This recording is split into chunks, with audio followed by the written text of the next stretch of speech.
The letter arrived on a Wednesday, and it was written in the hand of a man who was either very frightened or very drunk, and the contents suggested the former.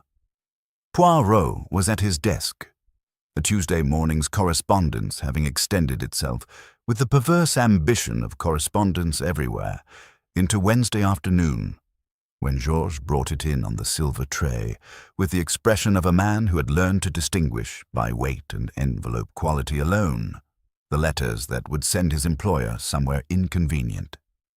This one had clearly passed the test. Georges set it down with the specific care of a man placing something that might require immediate action. The envelope was cream, good quality, the kind used by people who considered stationery a statement. The postmark was Oxford.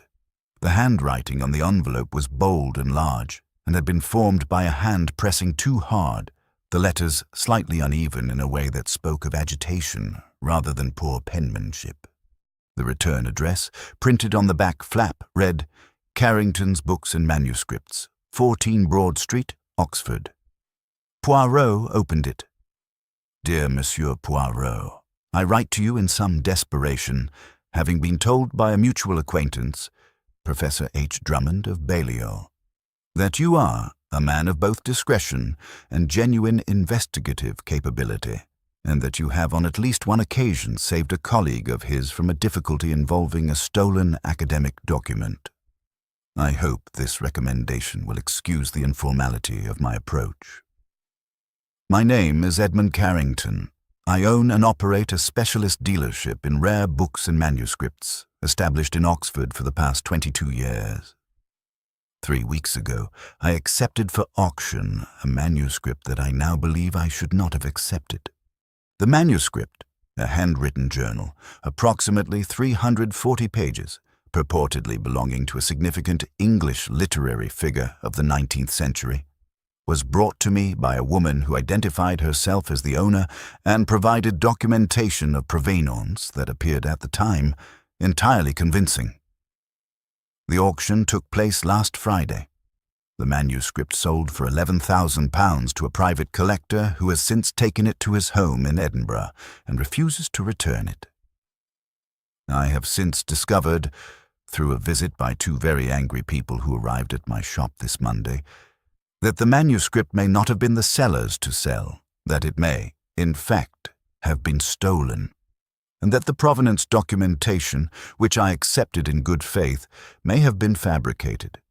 This is not the worst of it. The worst of it is that the woman who sold me the manuscript was found dead in her Oxford flat on Saturday morning, the day after the auction. The police are treating it as a suspicious death, and I am now in the position of having facilitated the sale of what may be a stolen document, on behalf of a woman who is now dead, to a buyer who will not cooperate, while 2 parties with competing claims to the manuscript are threatening legal action, and the police are asking me questions I do not know how to answer. Monsieur Poirot, I am not a dishonest man. I have spent 22 years building a reputation in this city and in this field. I need help that is both more intelligent than what the local police are providing and more discreet than what a solicitor can offer.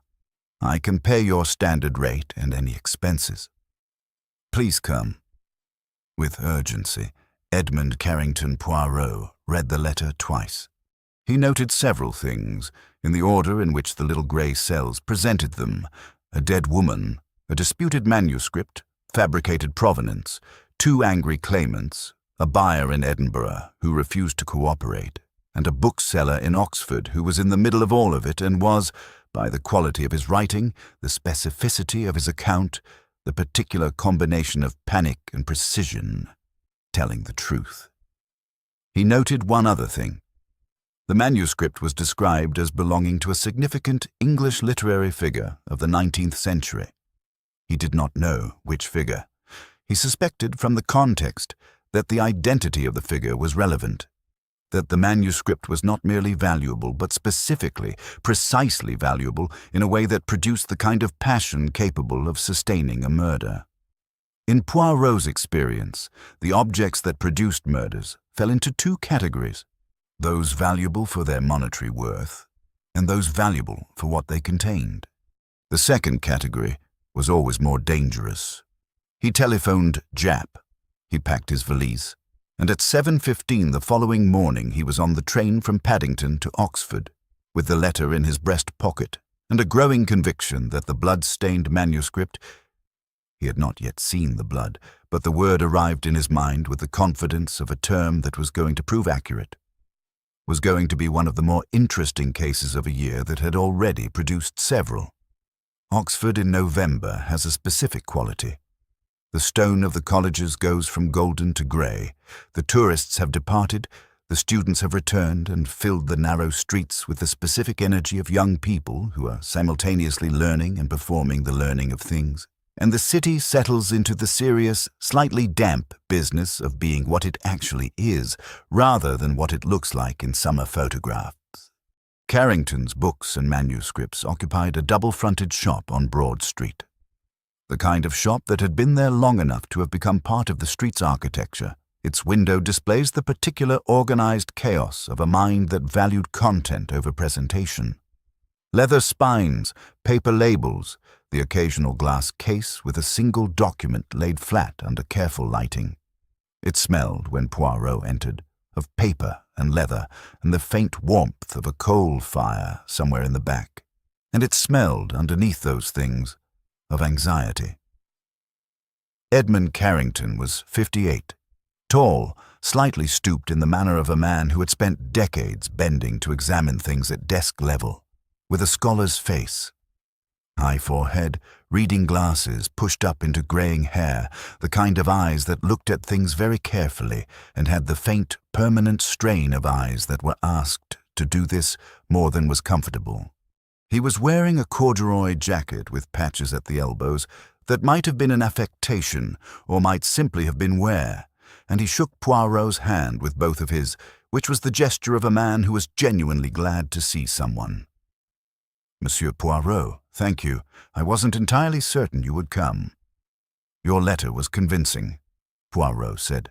"Clear, specific, and frightened in the correct proportion. Show me the documentation you were given, and then tell me about the woman who gave it to you." Carrington produced a folder from a locked drawer.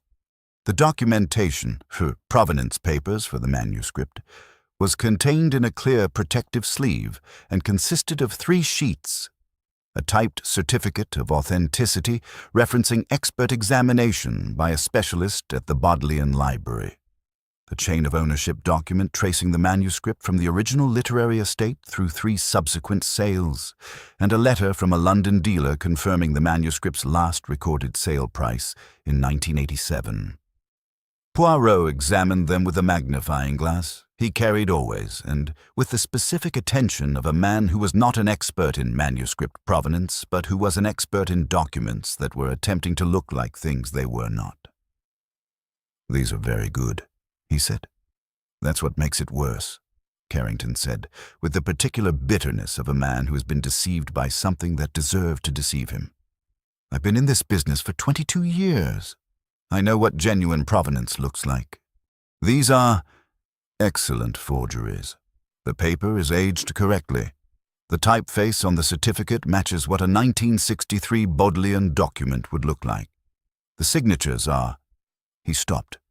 "I had an expert examine them on Tuesday. He said they were the best fakes he had seen in 30 years of authentication work. And the Bodleian scholar named on the certificate died in 1971. Convenient, obviously, in retrospect. Cannot be consulted. And the London dealer? The firm exists, or existed. It closed in 2001.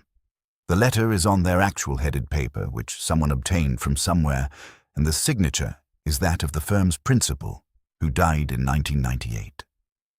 "The woman who brought the manuscript to you," Poirot said. "Tell me everything." Carrington sat down and looked at his hands. "Her name, the name she gave me, was Miss Vivian Harker. She came in 3 weeks ago on a Tuesday morning. She was convincing, Monsieur Poirot. That is what I keep coming back to. She wasn't nervous. She wasn't performing calm. She was genuinely at ease, the ease of someone who knows their material and is comfortable discussing it. Describe her. 35, perhaps. Dark hair, well-dressed, not extravagantly, but the clothes of someone who bought quality rather than quantity. She spoke well. She knew the manuscript. She could answer every question I put to her about its content, its history, the literary figure associated with it. He paused. She was, in short, everything a legitimate vendor should be, and she is now dead. The manuscript itself, Poirot said. You said it purportedly belonged to a significant 19th-century literary figure. Which figure? Carrington looked at him with the expression of a man who has been waiting for this question and is aware that the answer will change the tenor of the conversation. George Eliot, he said. The name settled in the room with the specific weight of a name that carried 2 centuries of literary significance.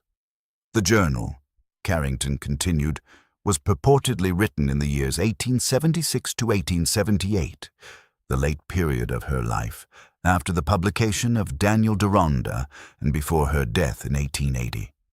A period from which very little personal writing has survived. If genuine, it would be one of the most significant finds in Victorian literary history. It would be worth considerably more than £11,000. The auction price reflected the uncertainty around its authenticity. A confirmed, genuine journal of that period by George Eliot, in good condition. He paused. The auction price was a fraction of its potential value. And the 2 people who came to your shop on Monday. Who were they and what did they claim? Carrington opened a second folder. The first was a Mr. Julian Ashby. He's a rare books dealer based in Cambridge. He claimed the manuscript was stolen from a private collector 2 years ago, from a collection he had been acting as agent for, and that he had been searching for it since. He has documentation, his documentation, claiming the manuscript was in a collection in Suffolk. And the second? A woman, Dr. Helena Marsh. She's a lecturer in Victorian literature at Hertford College, here in Oxford. She claims the manuscript is the property of a private literary trust, the Eliot Preservation Society, and that it was stolen from the Society's archive 14 months ago. She also has documentation. He paused. 2 claimants, 2 sets of documentation, both convincing, both contradicting each other, and both potentially contradicted by the dead woman's claim to have owned it legitimately. Poirot steepled his fingers. The manuscript is in Edinburgh, with a Mr. Alastair Drummond, no relation to the professor who recommended you. He attended the auction as a private buyer, paid £11,000, took possession immediately after the auction closed, and drove to Edinburgh that same evening.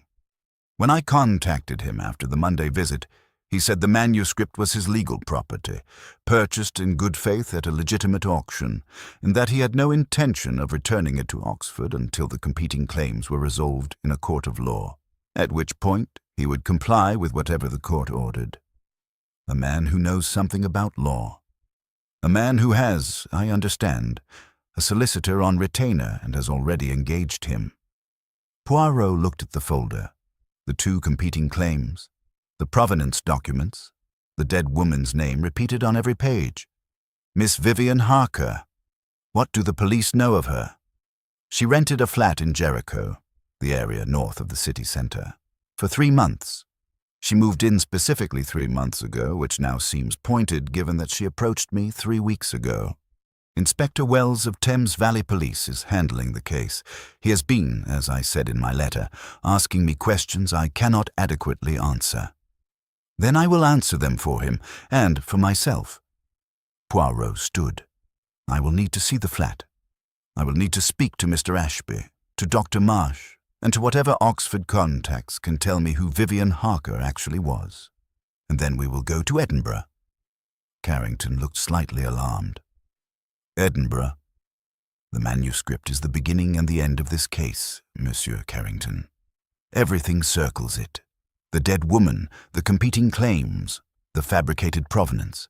They are all expressions of how much the manuscript matters to the people involved. To understand the death, I must understand the manuscript, and the manuscript is in Edinburgh. He picked up his hat. But first, who knew that Vivian Harker was planning to sell it? Carrington's expression shifted in the way of a man who has just reached the point in a recounting where the most important and the most uncomfortable information lives. That is the question I have been most afraid of, because the answer is only the people she told, and me. And I've been asking myself since Monday whether anything I said or did could have led to— "You told someone," Poirot said, not harshly, as a statement of something he had already deduced from the particular quality of Carrington's guilt. I mentioned the forthcoming auction to 2 colleagues. As I usually do, it is normal practice to build interest among potential buyers. I mentioned it to Julian Ashby, the Cambridge dealer who came Monday claiming the manuscript was stolen. And I mentioned it to Dr. Marsh, who is a regular client and who has a standing request to be informed of any Victorian literary material. He stopped. I told both of them that a significant George Eliot manuscript was coming to auction. I told them the following Friday. I may have, in doing so, told someone that something worth stealing, or protecting, or preventing from sale was about to come to light. And 3 days later, Vivian Harker was dead. Yes. The shop was very quiet. The coal fire crackled somewhere in the back. Outside, Broad Street carried on with its bicycles and its November. "You are not responsible for what happened to her," Poirot said. "You are responsible for the part you can fix, which is telling me everything honestly and without omission. You have done that. Now, take me to the police inspector." The flat Vivian Harker had rented in Jericho was on a narrow street of Victorian terraces, the kind of Oxford neighbourhood that had been a working-class district in the 19th century and had become, by the slow alchemy of the university city's expansion, a place of graduate students and junior fellows and people who needed to be close to the city without being inside its most expensive postcode.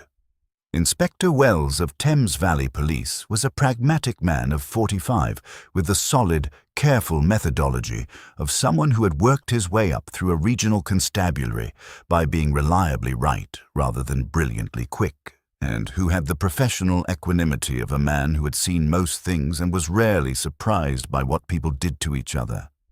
He had been informed by Japp that Poirot would be coming.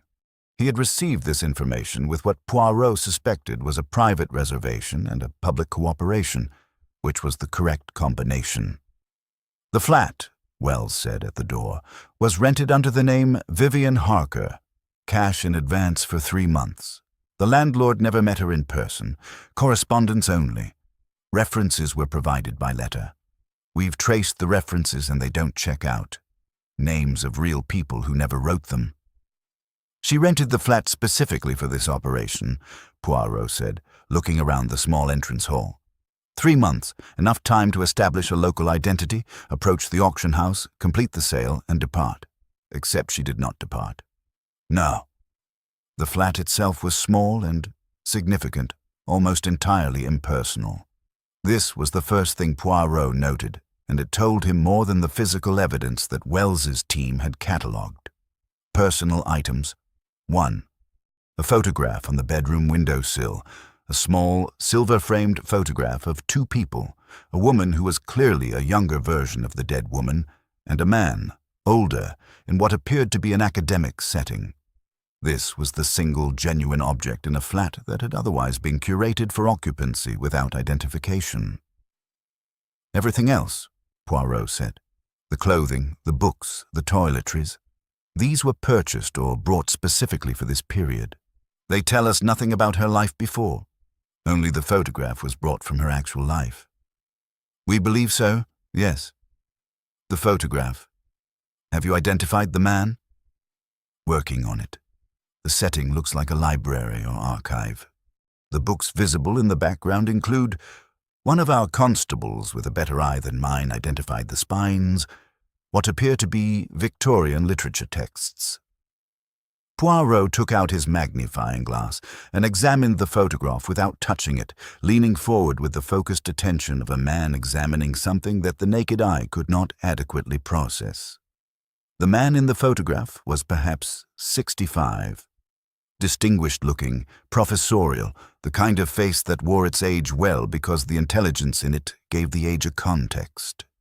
He was looking at the camera with an expression that was either affectionate or proud, and the younger woman beside him, Vivian Harker, was looking at him with an expression that was unambiguously both. "A mentor," Poirot said, "or a father figure. The relationship is evident in the expression. She looks at him the way someone looks at a person who shaped them." He straightened. "What was found in the desk?" Wells produced a photographic record of the desk contents.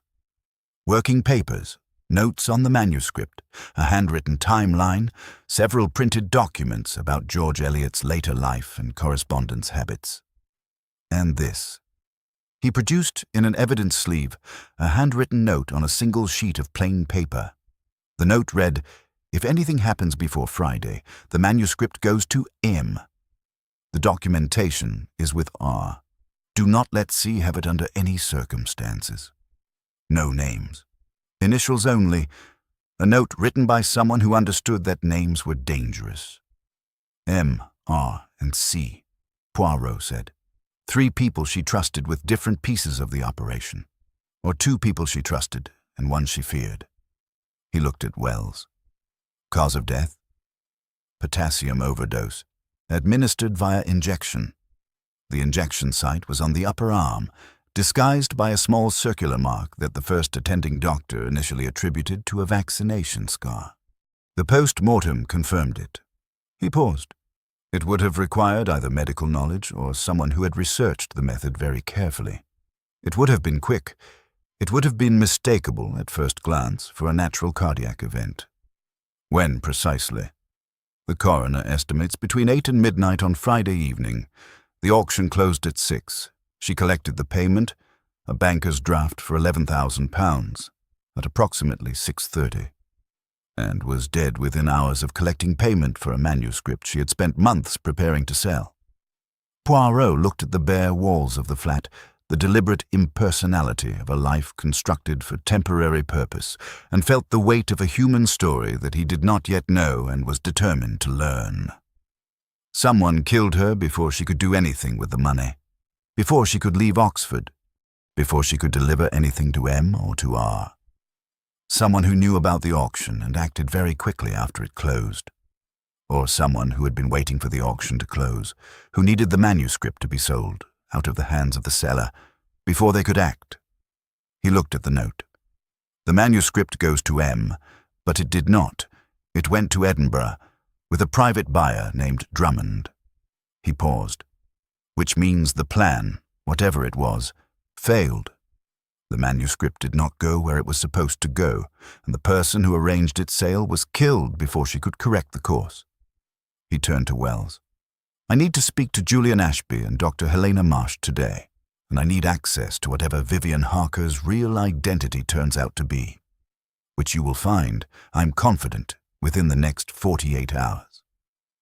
He looked at the photograph one last time. "And I need to know who that man is, because I believe he is the beginning of this story." Julian Ashby had come to Oxford, a fact that Poirot noted, because a Cambridge man coming to Oxford for any reason, let alone the resolution of a dispute, was the specific kind of inconvenience that people endured only when the stakes were high enough. He was staying at a hotel on the Banbury Road, and he received Poirot in the hotel's sitting room with the studied composure of a man who had decided in advance exactly how much to reveal and in what order. He was 51, lean with the particular sharpness of feature that Poirot associated with men who operated in worlds of high-value, low-volume commerce. The antique dealer's sharpness, the auctioneer's quick assessment. He was well dressed in the understated manner of a man whose clients were wealthy and who had learned that wealth recognized quality and was put off by display. His hands were still on the arms of his chair in the rehearsed stillness of a man controlling their natural animation. "Mr. Ashby," Poirot said, sitting across from him, "you have a claim to the manuscript. Tell me the provenance of that claim." 2 years ago, Ashby said, I was acting as agent for a private collector. a man in Suffolk, elderly, who had been assembling Victorian literary manuscripts for 40 years. His name is Gerald Pemberton. He acquired the George Eliot Journal in 1989 from the estate of an Oxford professor, a man named Arthur Slade, who died in 1988, leaving a substantial private library. The manuscript was among Slade's effects. I have documentation of the Pemberton acquisition. I have documentation of the Slade estate sale. And it was stolen from Pemberton when?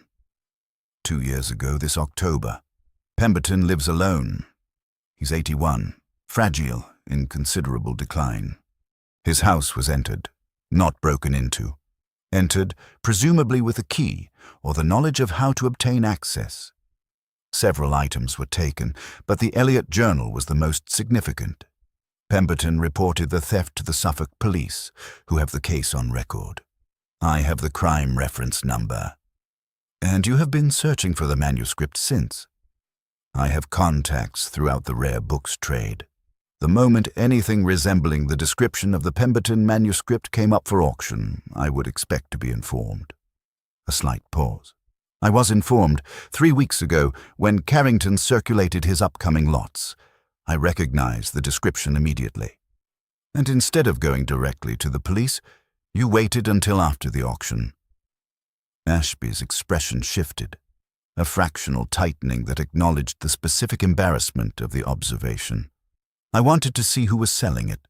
I wanted to understand the full picture before involving the police in what might have become complicated. The rare books world is small. If I raised an alarm and the manuscript turned out to be a different document, or the claim turned out to be contested, you would have damaged your reputation, Poirot said without emphasis. The field runs on reputation, Monsieur Poirot. So you attended the auction. I attended.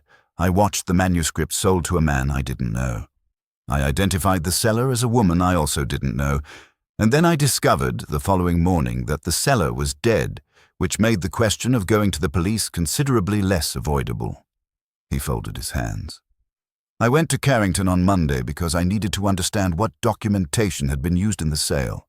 I needed to know whether the provenance was fabricated or whether the woman had genuinely believed herself to be the legitimate owner. And your conclusion? That she knew precisely what she was doing. Those documents, the authentication certificate, the chain of ownership, require specific knowledge of the manuscript's history and specific access to materials from defunct institutions. That doesn't happen by accident. He paused. She was a professional, not a petty thief. Someone who had constructed the sale very carefully. You identified her. You know who she was. Ashby looked at him steadily. He was a man who had been deciding, throughout this conversation, whether Poirot already knew the answer to every question he was asking. He was now concluding that the answer was probably yes. Her name, he said, was Vivian Hartley. Not Harker, Hartley.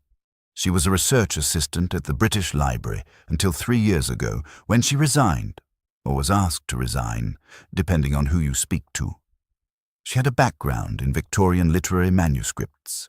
She had, reportedly, a considerable talent for paleographic analysis, the study of historical handwriting. He paused. She had, apparently, also developed a talent for forgery.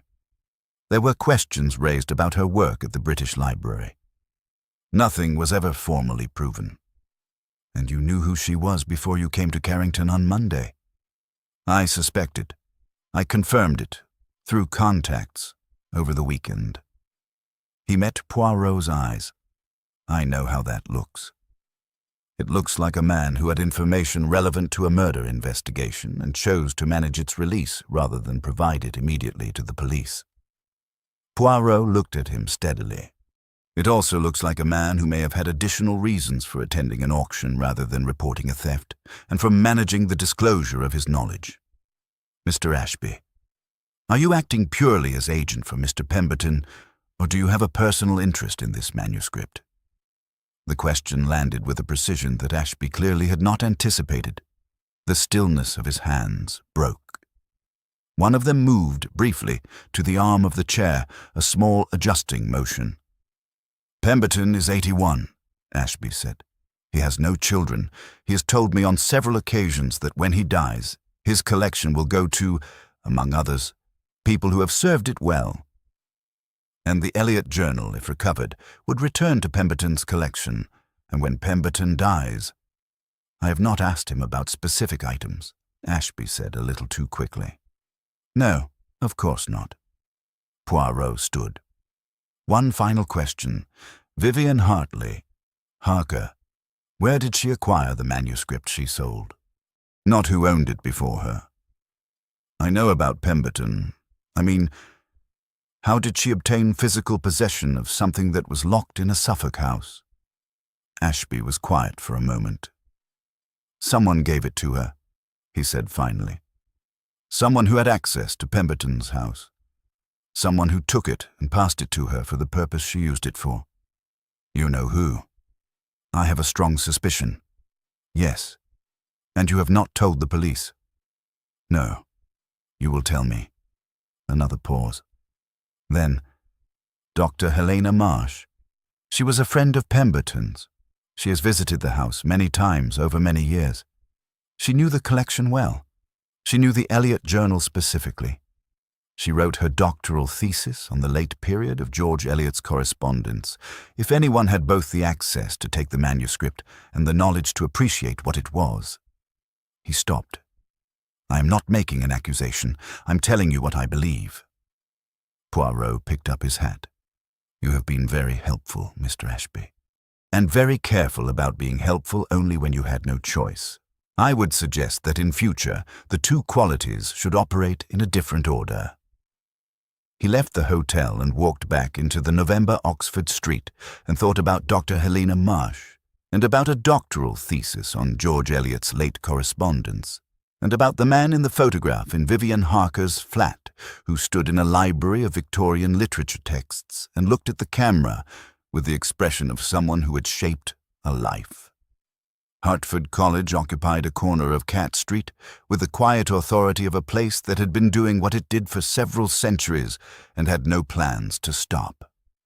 Dr. Helena Marsh's rooms were on the second floor of the old quad, up a stone staircase that smelled of cold and centuries, and they were the rooms of a woman who lived inside her work in the specific way of academics who have made their intellectual passion the architecture of their daily existence.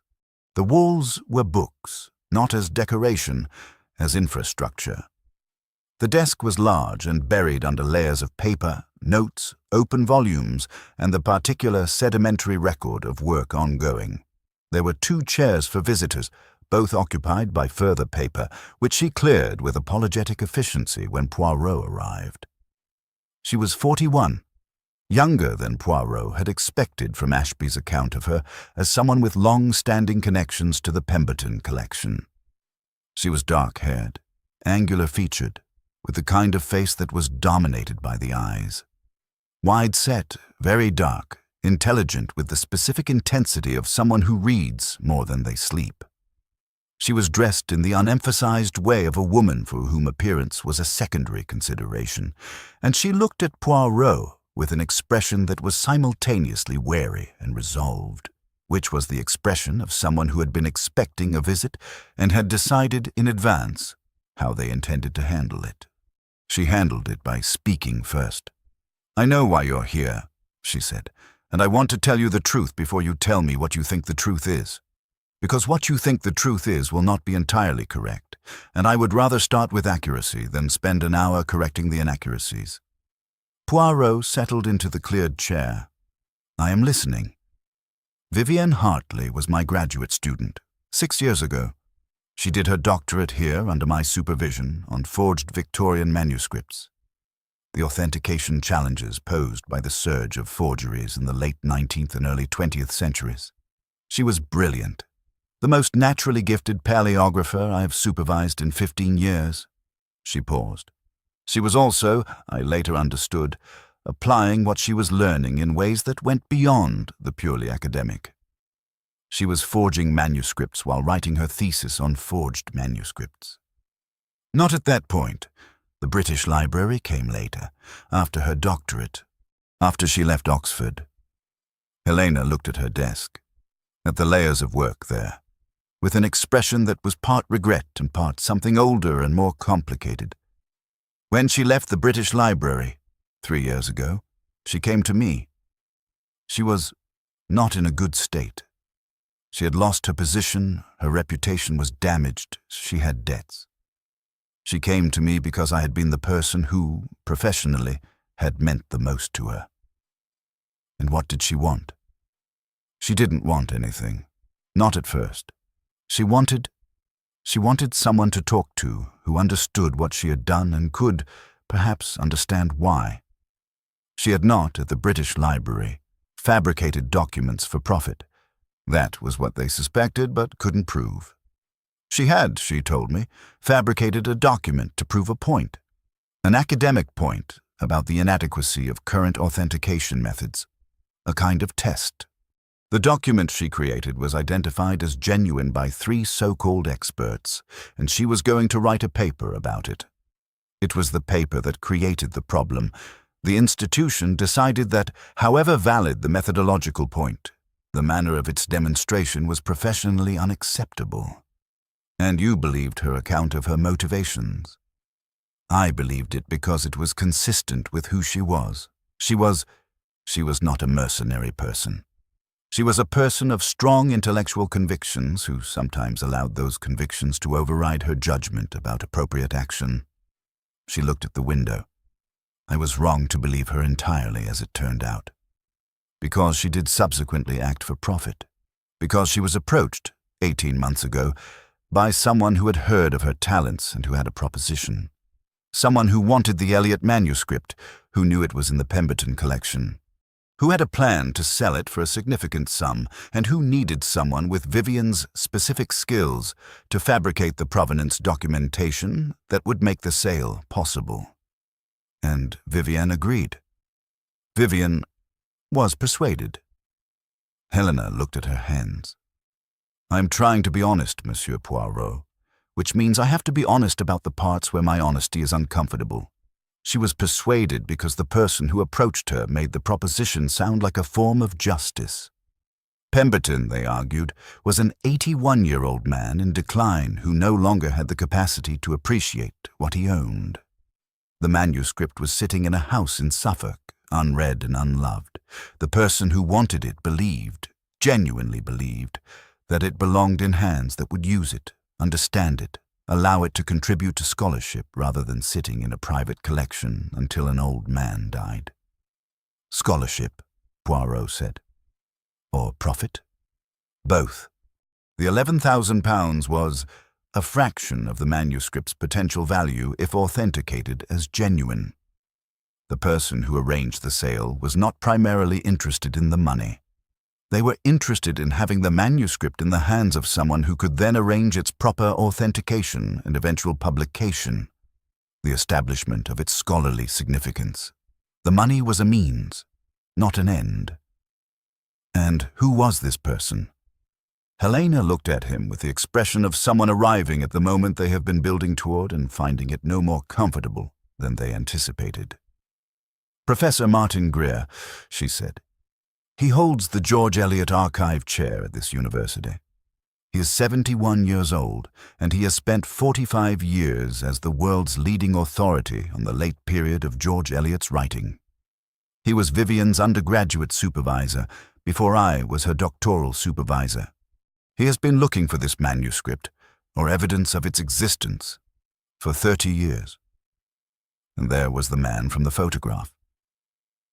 Professor Martin Greer occupied rooms in Exeter College that had been his for 25 years, and that showed it.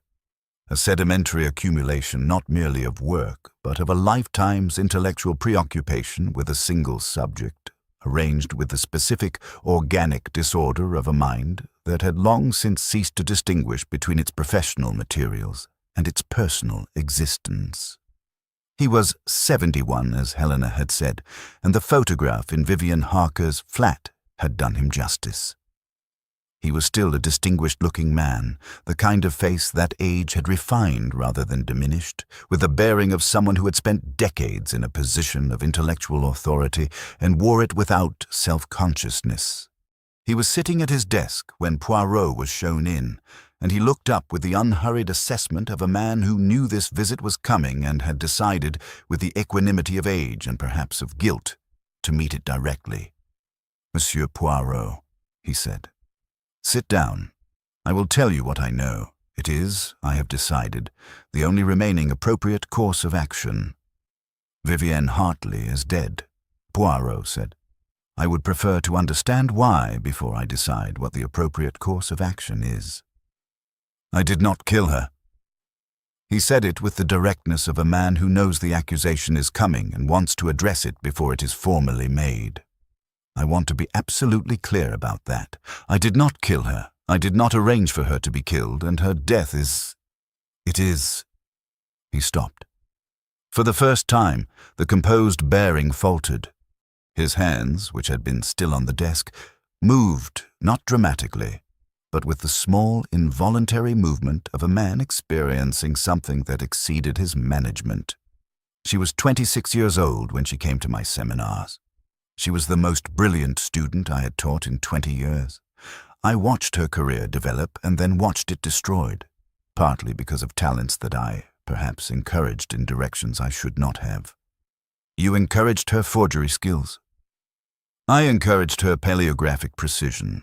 I was the one who, when she was an undergraduate, first showed her the authentication challenges in the Victorian manuscript tradition. I was the one who suggested she write her doctoral thesis on the subject." He looked at his hands. "She came to me 18 months ago with the same conversation she had with Helena Marsh.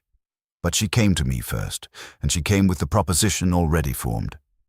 She didn't need me to propose it. She proposed it to me.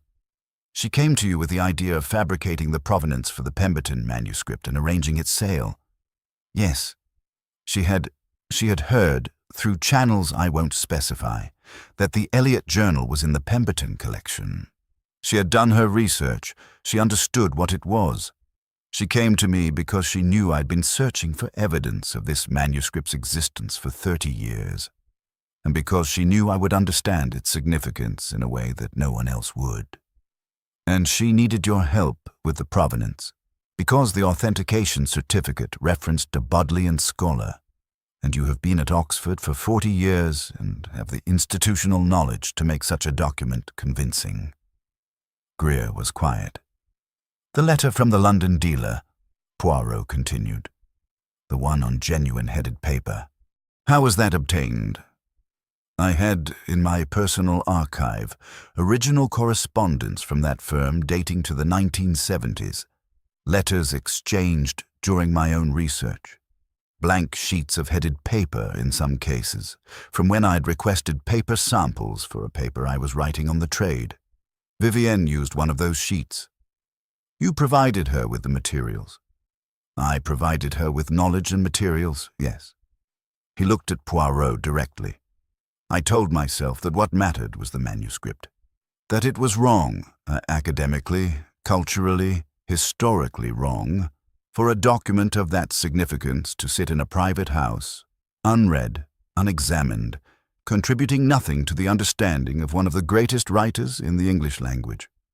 I told myself that Pemberton would be dead within years, that his collection would be dispersed, that the manuscript would likely end up in another private collection or, worst of all, destroyed. I told myself." He stopped. I was telling myself what I needed to believe in order to do what I wanted to do. And the buyer in Edinburgh, Alistair Drummond, he was not a random buyer at auction. Greer looked at him steadily. "No. Drummond is a former student of mine. He agreed in advance of the auction to purchase the manuscript and to bring it to me for examination. The £11,000, which he paid and which I have since transferred to him from my own account, was in effect my payment for the manuscript. Not to Vivienne, to the auction house, through Drummond, to create the appearance of a genuine competitive sale. And Vivienne was to be paid separately. She was to receive £25,000, from me, on delivery. But she did not receive it, because she died before delivery was completed. The plan was that she would bring me the banker's draft from Carrington, the 11,000, as proof of the completed sale, and I would make the transfer to her account. She was to come to my rooms on Friday evening. He paused. She never arrived. Someone killed her between leaving Carrington with the draft and reaching your rooms. Poirot looked at him. Who knew the arrangement? Who knew she would be going from Carrington to you that evening? Helena, she knew about the arrangement because Vivian trusted her and had told her the broad outline. Not every detail, but enough. And Ashby, the Cambridge dealer. Greer's expression changed. Ashby. He said the name with the particular quality of a man saying a word that has acquired a bad taste. Ashby had been following the manuscript for 2 years, since Pemberton reported the theft to the Suffolk police. He had contacts throughout the trade. It is likely that he had identified Vivian's role, if not mine. He paused. Ashby has been Pemberton's agent for 15 years. He stands to inherit, not formally, not legally, but by Pemberton's clear intention, the management of the collection when Pemberton dies. The Elliot Journal, if recovered and authenticated, would be the most valuable item in that collection. It would be the foundation of Ashby's professional legacy as much as Pemberton's. A man with a considerable interest in the manuscript not reaching Edinburgh. A man with a considerable interest in the manuscript returning to Suffolk and remaining in the collection he manages. He paused. I cannot accuse him. I have no evidence. I am telling you that he had the motive, and if he had identified Vivian, the knowledge of her role, and the means to obtain potassium chloride and administer it by injection. Greer looked at him. He was a medical student, briefly, before he moved into the book trade. He read medicine at Cambridge for 2 years before changing to art history. It is a fact he doesn't advertise. Poirot sat with this for a long moment. Then he said, Professor Greer, the manuscript, the journal, is it genuine? For the first time, the old man smiled. Not happily, with the complicated expression of someone for whom a piece of knowledge has been both the greatest pleasure and the cause of the greatest harm in their professional life. I have not been permitted to examine it, he said quietly. It is in Edinburgh, with Drummond, who is following legal advice and will not move it. I have seen photographs. Drummond sent them to me the morning after the auction. I have been sitting in this room for 5 days looking at photographs of a manuscript that may be the most significant George Eliot document to emerge in the last 100 years, and I cannot get to it, and a woman is dead, and I... He stopped.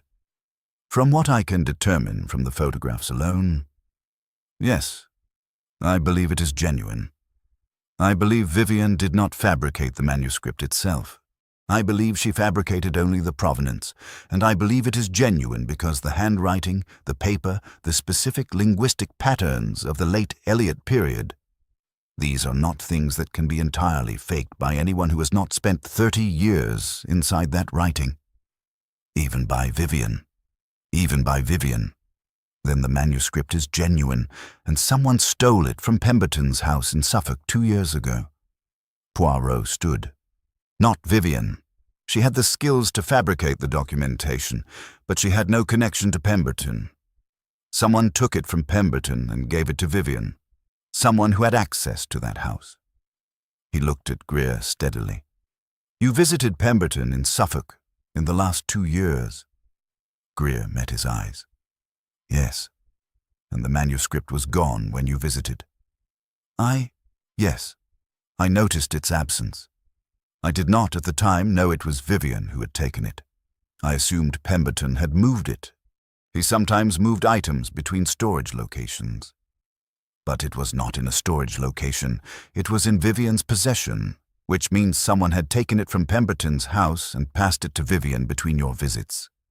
He picked up his hat. Who else visited Pemberton in that period? Greer was quiet for a long moment. Helena Marsh, he said finally. She visited him regularly. She had known him for years. He was a patron of Victorian literary scholarship.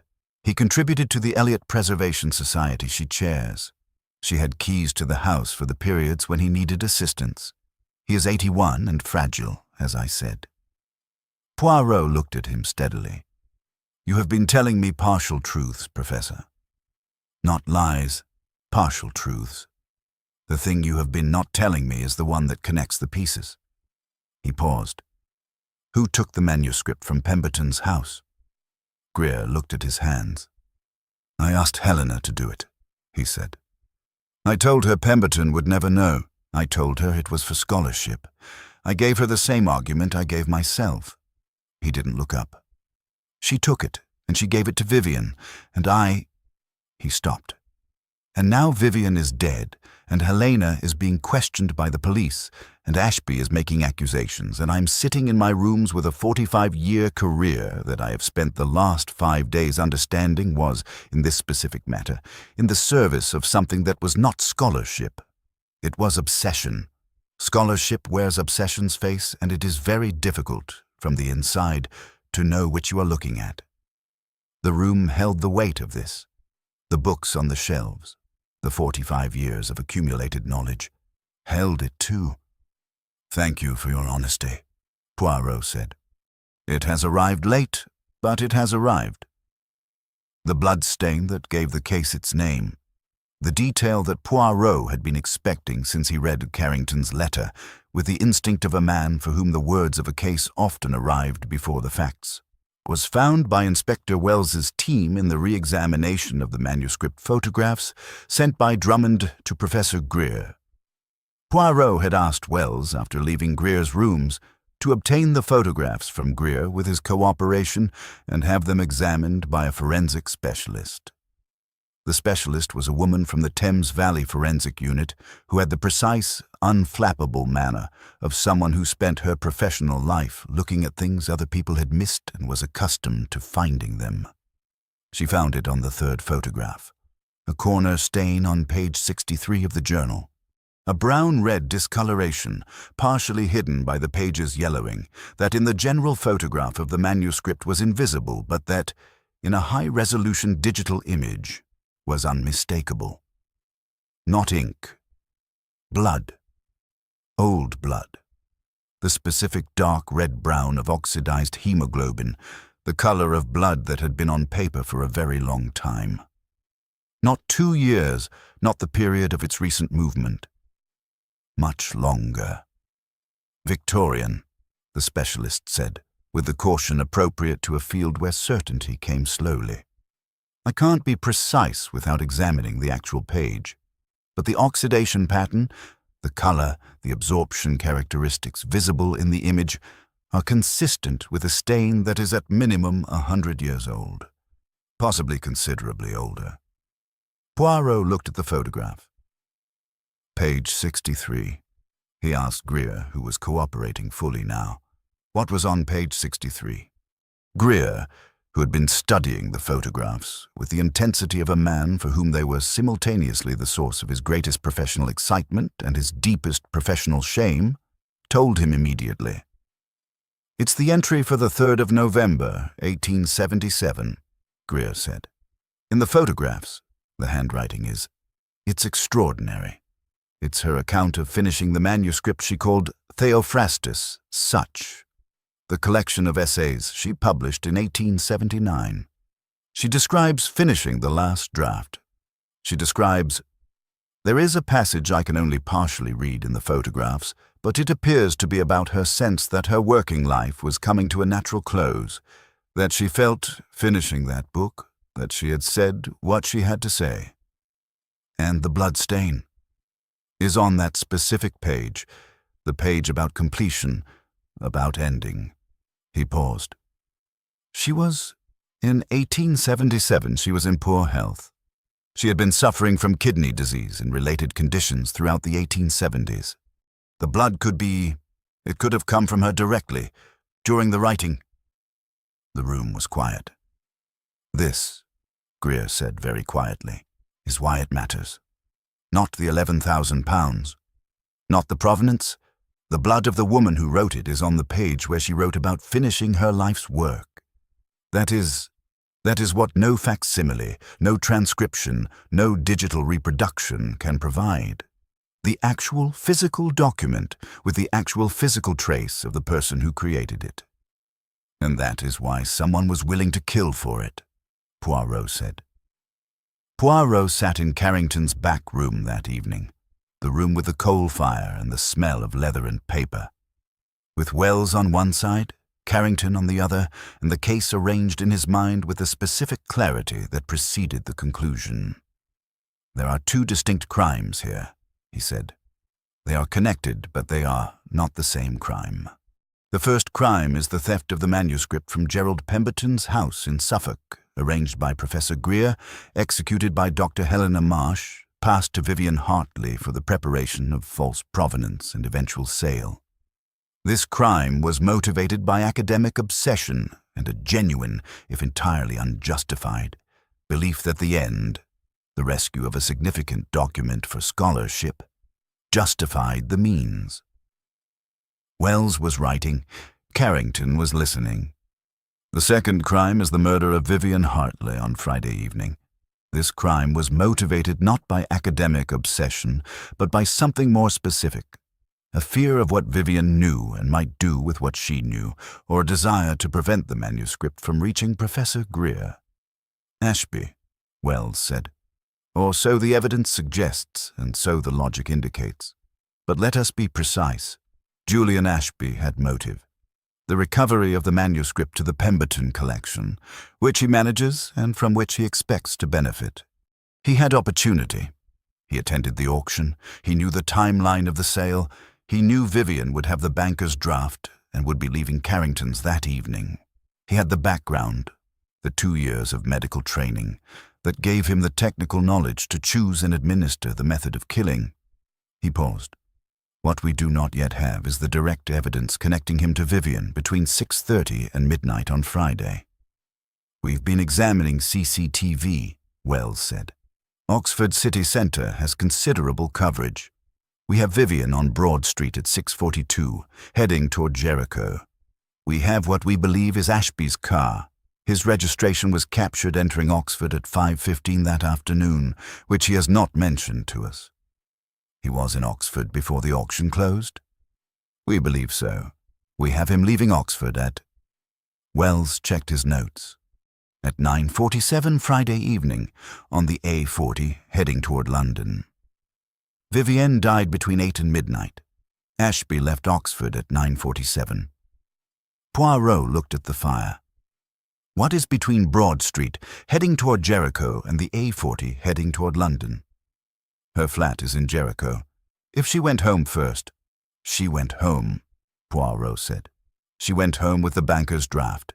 She went home before going to Greer, because she had arranged to bring him the draft as proof of the completed transaction. She went home to collect something, perhaps.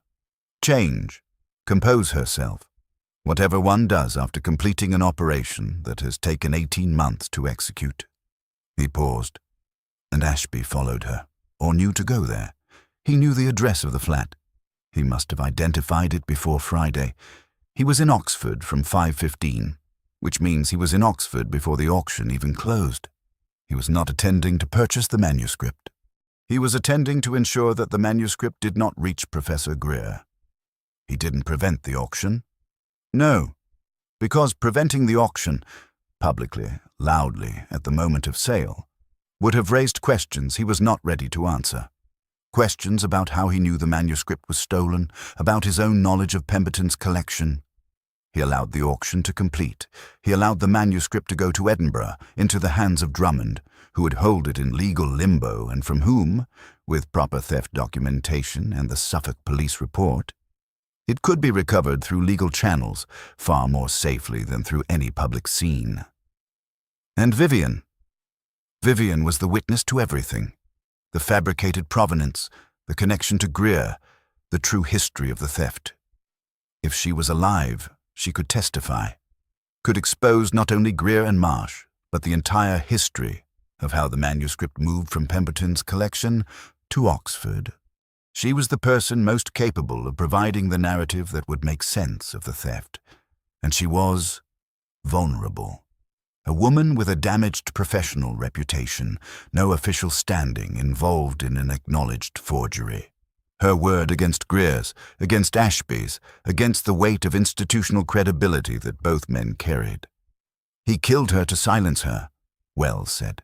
He killed her to ensure that the story of the manuscript, when it eventually came to light, as it would inevitably, would be told on terms he controlled. With Vivian dead and her role as the forger established, the narrative became: a criminal forger attempted to sell a stolen manuscript, was presumably killed by an accomplice in a falling out over proceeds, and the manuscript was rightfully recovered to its legitimate owner. Greer's involvement, deeply compromised, arranged through Marsh, concealed behind Vivian, would be much harder to prove without Vivian's testimony. He paused. It was very nearly a perfect arrangement. It would have worked if not for one thing. What thing? Carrington asked. The note in her flat. The initials M.R.C. M for Marsh. R for, I now believe, Reese, the name of a colleague of Greer's who was to assist with the authentication once the manuscript was in Greer's possession. C for Carrington. The note was her insurance, instructions for what to do with the manuscript and its documentation if she did not survive. She had considered the possibility of not surviving. She had prepared for it in the limited way available to her. He looked at the fire. She knew she was in danger. She did not know from whom.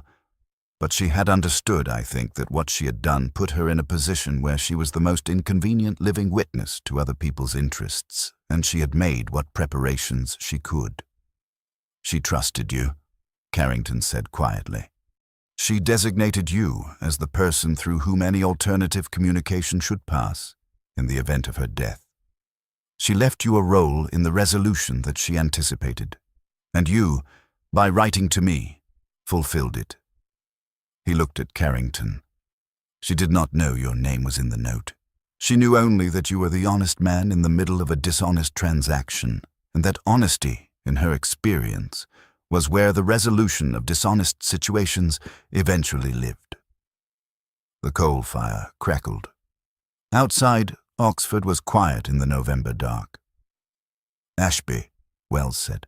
I can arrest him on the circumstantial evidence as it stands. The car entering Oxford, the timeline, the medical background, the motive. A court might want more. A court will want more, Poirot agreed. What it will get, I believe, is the CCTV evidence currently being processed, and the specific question of how Ashby knew Vivian's address. He had to have learned it somewhere. The flat was rented under a false name, through correspondence only. The landlord never met her. Only 2 people knew the address directly. Carrington, who received correspondence from it for the auction, and Professor Greer, to whom she had provided it for their arrangement. He paused. Which means Ashby, to know the address, had to have obtained it from one of those 2 sources. From Carrington. Unlikely, given that Carrington was not in contact with Ashby before the auction. Or from Greer. Wells looked at him. From Greer, Poirot said. Who, when confronted with Ashby's threatening approach, and I believe Ashby approached Greer directly before the auction, as a warning, as a negotiation, as an attempt to resolve the matter privately, gave up the address, not knowing what Ashby intended to do with it, or perhaps knowing and choosing not to think about it too clearly. He stood. That is tomorrow's conversation with Professor Greer, which will be conducted, Inspector Wells, with you present and with a recording device. He picked up his hat. Tonight I'm going to have dinner at the best restaurant Oxford can manage, which I understand is not exceptional but will have to suffice. And I'm going to think about a woman who spent 18 months constructing a very careful thing, and who did not live to see what it became.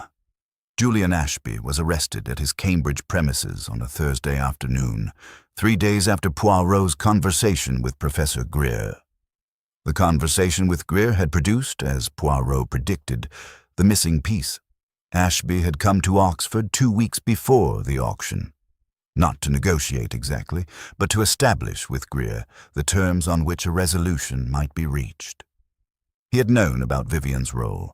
He had not known the full extent of Greer's involvement, but he had suspected enough. He had told Greer that he intended to report the theft to the Oxford police and to provide Vivian's name as the person who had fabricated the provenance, unless Greer could ensure the manuscript returned to the Pemberton collection after the auction. Greer had refused. He had been, by his own account, given to Wells in a recorded interview that Poirot attended as an observer, unable to simply surrender the thing he had spent 45 years working toward. Ashby had asked, as what Greer described as an afterthought, for the address of the woman. He said he wanted to speak to her directly. He said it very calmly, as a reasonable request, and Greer had written it on a piece of paper and given it to him. When Greer was asked by Wells whether he had known what Ashby intended to do with the address, the old man was quiet for a long time. Then he said, "I told myself he wanted to speak to her. I told myself that was reasonable. I told myself many things. In the days before the auction, I have, in the days since, revised my assessment of what I was telling myself." Wells charged Greer as an accessory after the fact, a charge that would be refined by the CPS as the investigation continued, but that was the appropriate starting position. Helena Marsh was charged with theft from Pemberton's house. Carrington was cleared of any wrongdoing. His good faith had been genuine and was supported by every piece of evidence. Alistair Drummond in Edinburgh, who turned out to be, as Greer had described, a former student acting in good faith on Greer's instructions, cooperated fully once the legal position was made clear. The manuscript was handed to Inspector Wells' colleagues in Edinburgh and transferred to secure custody in Oxford pending the resolution of the Pemberton ownership claim, which left the manuscript itself. Pemberton, 81, fragile, but in possession of a mind that was, when the situation was explained to him by a Suffolk detective with considerable patience, fully functional, confirmed the theft and confirmed his ownership. He was not, by his own account, particularly interested in the £11,000 from the auction, which was a fraction of the manuscript's value and which the legal process would determine in any case. He was interested, after speaking to Wells and to Pallister and to a succession of people who all tried to convey the significance of what he had been sitting on for 30 years, in the manuscript itself. He asked if he could read it. This request, communicated through his solicitor to the police to the Forensic Documentation Unit, was eventually granted, subject to conditions, and Pemberton sat in a supervised room in a Suffolk police station and read, for the first time, 30 pages of George Eliot's private journal from 1876, the period of her greatest public triumph and her most private uncertainty, and he wept. He was not, Poirot was told by Wells, weeping for any of the things that had happened around the manuscript in the recent months. He was weeping because the writing was extraordinary, and because he was 81 years old and he had been keeping something extraordinary in his house for 30 years without knowing quite what it was.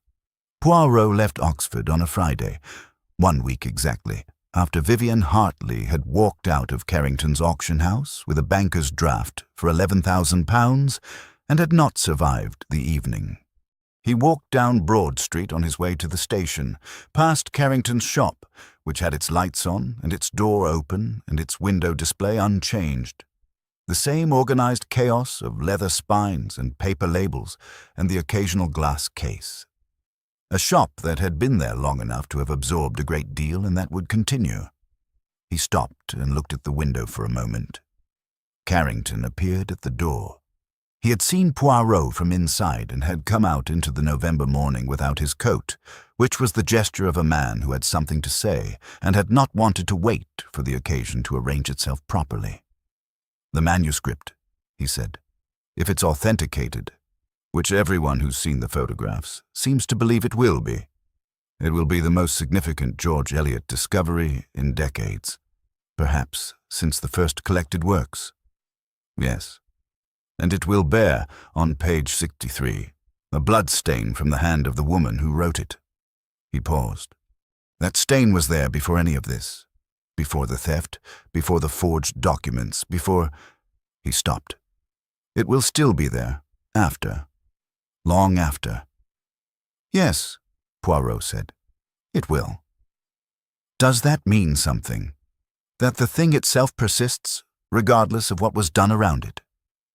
Poirot looked at the window, at the glass case with its single document laid flat under careful light. It means that the document and the crimes committed around it are separate things.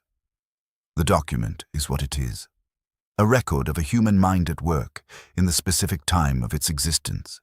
The crimes are what people did in the presence of its value.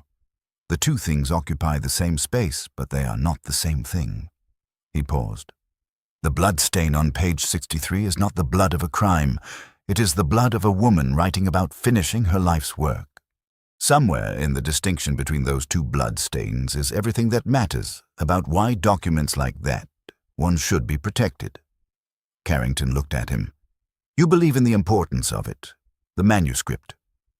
I believe in the importance of what it represents, which is the specific record of a specific human mind at a specific moment, irreplaceable, irreproducible, and in its irreplaceability, precious. He picked up his valise. I also believe that no document, however precious, justifies the taking of a human life. That is where Professor Greer and Mr. Ashby, in their very different ways and for their very different reasons, made their error. They treated the document as the thing of highest value in the equation. It was not. He looked at Carrington directly. Vivian Hartley was 36 years old. She was, by every account of people who knew her, brilliant and flawed and human in the specific way that brilliance and flaws together produce. She spent 18 months in service of something that was, at its origin, a genuine love of what that manuscript represented. She deserved better than an October evening in a Jericho flat. He raised his hat and walked toward the station.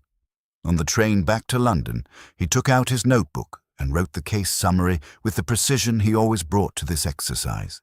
The names, the charges, the outcome as it currently stood. Ashby charged with murder, awaiting trial. Greer charged as accessory. Career destroyed, his 45-year scholarship now permanently shadowed by the thing it had produced. Marsh charged with theft, her position at Hartford under review. He paused before writing the final note. Then he wrote, the manuscript, George Eliot's journal, 1876 to 1878. Genuine. To be authenticated and published in due course. The blood stain on page 63 will be documented by scholars who will study it with the attention it deserves, and will understand, perhaps, that the physical trace of a writer on their own work is the most direct communication across time that documents of this kind can provide. A woman's hand on a page, the writing finished, the life continuing a little longer into the ordinary days that follow completion. The case is not the manuscript. The manuscript is not the case. The two things occupied the same space for a season and are now gradually moving apart. The manuscript will last. The case will become a footnote to it. This is, on reflection, as it should be. He closed the notebook. Oxford fell away behind the train. London came on, grey and enormous and indifferent to Victorian journals and murders and Belgian detectives and all the rest of it, being a city that had too many of its own stories to pay much attention to anyone else's. Georges had the tisane ready at Whitehaven Mansions. The fire was lit. The correspondence had accumulated, as it always did, into a small specific mountain of human difficulty requesting Poirot's assistance. He sat down. He poured the tisane. He began to read.